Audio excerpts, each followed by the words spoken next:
Welcome back to a special edition of Newsmaker Live with me, Kendall Burton. The focus this evening is the recovery effort following the Christmas Eve trough, which impacted St. Lucia, causing massive floods from the north in Rosalie to the south in Vieux-Fort.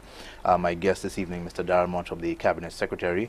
Before the break, we were talking about the process of attaching a dollar figure to the damage caused. One of the things that has this trough has caused is a lot of discussion about climate change, especially in light of what's happening in the US and in Europe. The Minister for Sustainable Development at an earlier press conference suggested it had less to do with climate change than a weather event. But I was looking at this report from last year. It's US based, on a list of about 21 possible priorities. Climate change was the last on the list. I wanted you to shift that over to St. Lucia. Do you think that climate change is being taken seriously enough, whether it's at the individual or citizenry level or at the governmental level even? No, at the governmental level, I'm certain. Certainly, let me start. The minister Fletcher has certainly brought a lot of awareness, or has certainly brought a certain level of passion, commitment, and dedication to that issue, and certainly not going to let the government not take it seriously. I want to state that. But then moving from the government to the wider community and people understanding the issues of climate change, that is still another step that we have to go to. Now, again, and I think this is why he said he wasn't going to attribute this weather event to climate change, because he does not want it, and I think correctly so, every event, every weather event becomes a climate change issue, because the consequences of some events might have more to do with our own behavior, less the climate change. But then again, one might also argue that it is an extension, because some will say climate change is as a result of our behavior is man-made. Climate change is largely induced by human conduct, and so to that extent, there could be some pushback against his, trying to separate the two.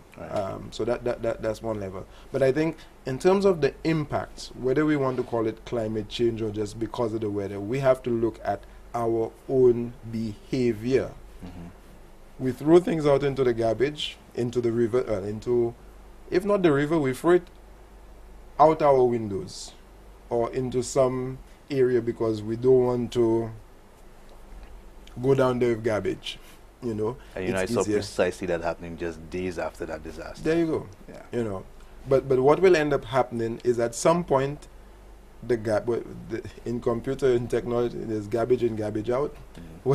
In a similar way, the weather will do that to us too, or at least not the weather. The ecosystem will do that to us too. We throw garbage into the rivers, the river will throw garbage back out.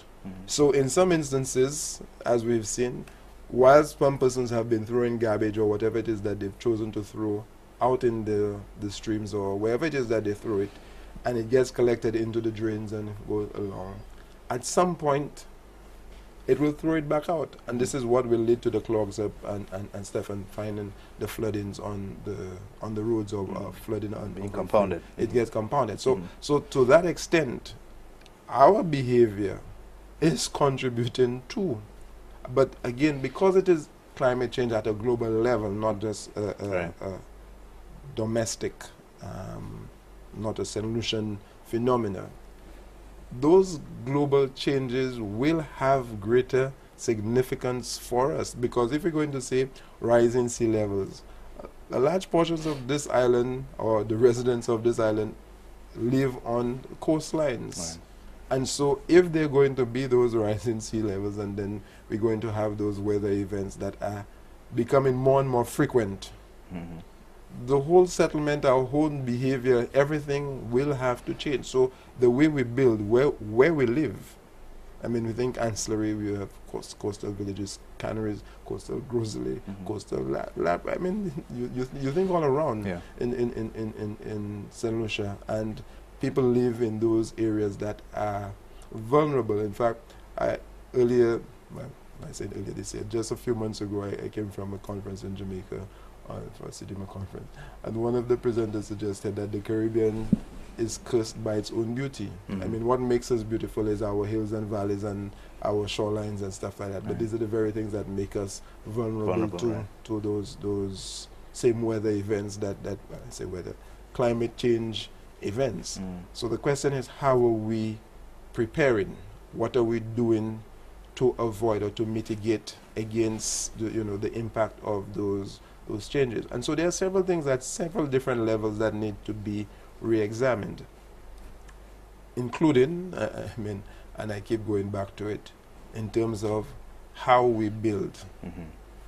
When planning or DCA says no, or you must enforce or comply with certain standards, there's a reason for that.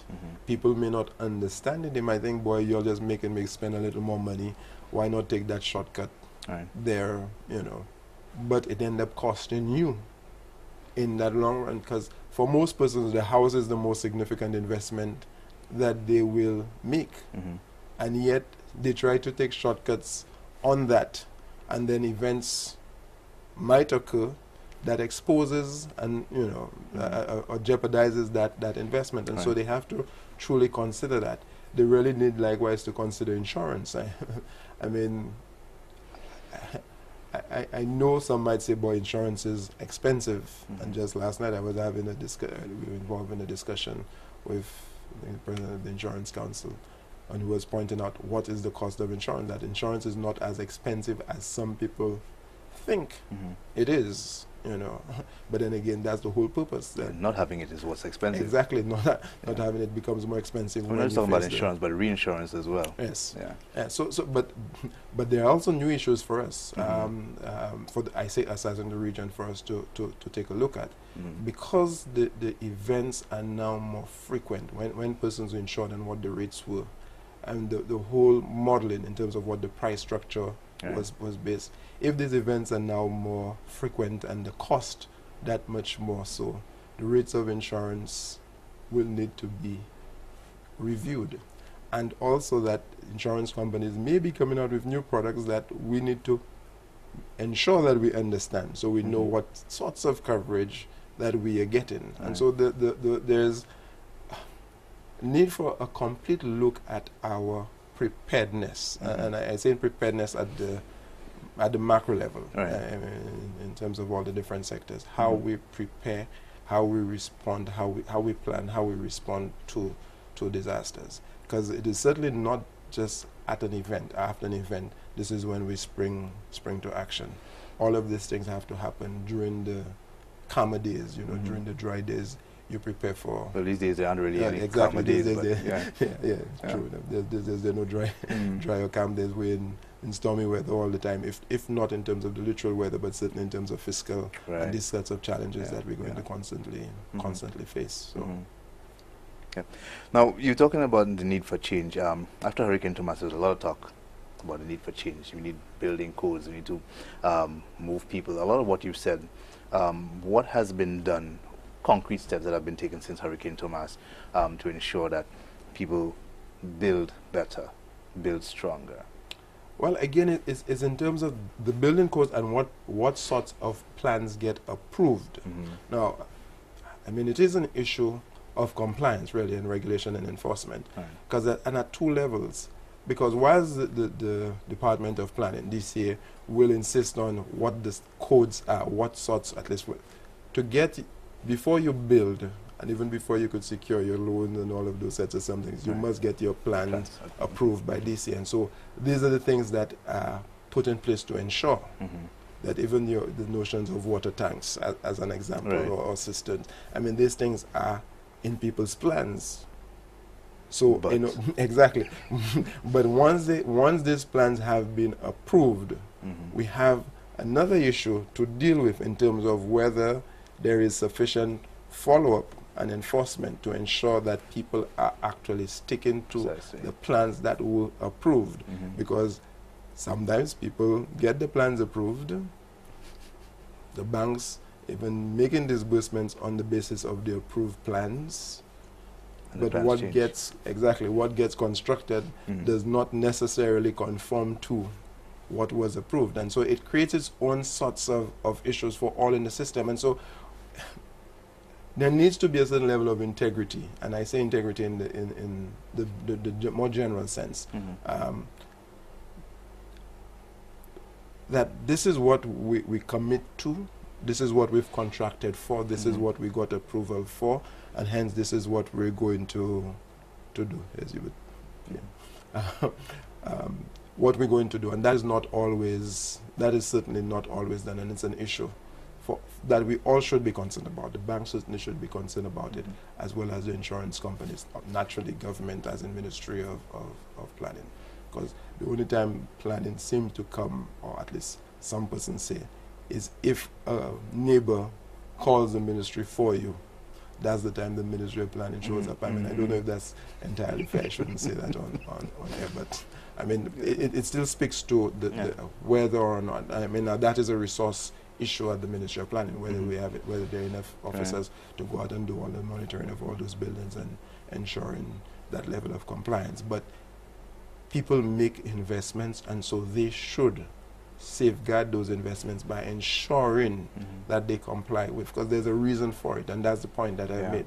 Because we get around things. I mean, there's the story in Guyana, as an example, if I could use illustration.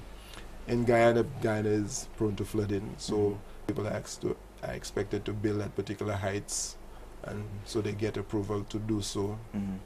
They build at those particular heights, and then later on they convert the downstairs into another apartment and stuff, which then gets flooded out.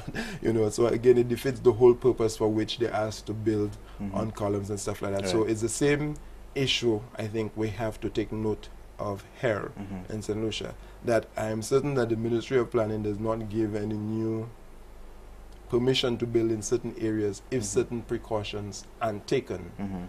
Yet we still have issues, so it speaks to whether or not as citizens we comply with the regulations that have been developed.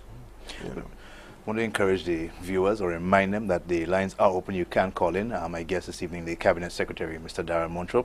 We're speaking about the Christmas Eve trough, which impacted St. Lucia, and the recovery efforts.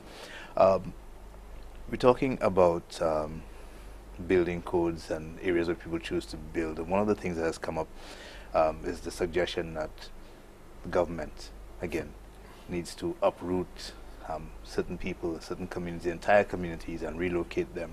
How realistic is that? I don't know how real. I shouldn't say I don't know how real. This is not as easy a suggestion as some people might make it, because the government will have to. But let me hark back to even my early days in the Ministry of Planning, in the Social Planning Department. Several times the government had planned to relocate the residents of Fuasho, as an example. I remember one time we were going out there and doing a survey and interviewing the people, and persons became very much concerned that you're going to take me out of Fuasho, or at least from my area where I grew up, where they feel they have a certain tie, sentimental or otherwise, to that particular area. They have developed a whole lifestyle, the ease of communication, of transport and stuff, and their own commercial activities. To relocate them, to put them into some other area, albeit a developed area with particular infrastructure, and they were adamant that they did not want that as an option at all. So I'm saying that, and these were squatters, mind you, in squatters. So imagine people who are owners, landowners and property owners in a particular area with their own ties, to relocate them. They'd be less so inclined. They would be even less so inclined, as one issue. But there's a significant cost associated with those kinds of some things. And let me ask you to hold that thought so we can take a call. Sure. Good evening, you're on the air. Hello. I can't make it. I had an emergency tonight. But even up to I can't watch the television, but I just decided to call. I've been trying to reach Pete, but it has been difficult. This line is breaking, yeah? So I will talk to Pete a little later. Thank you, okay? Thank you, Mr. Hubert Pierre. All right. Yeah. That was the disaster coordinator of the St. Lucia Red Cross, Mr. Hubert Pierre, who should have been with us this evening. I'm apologizing for his absence. you were talking about the cost associated with the relocation, but we'll take a break, and when we come back, we can continue that, that line of questioning. We'll be right back.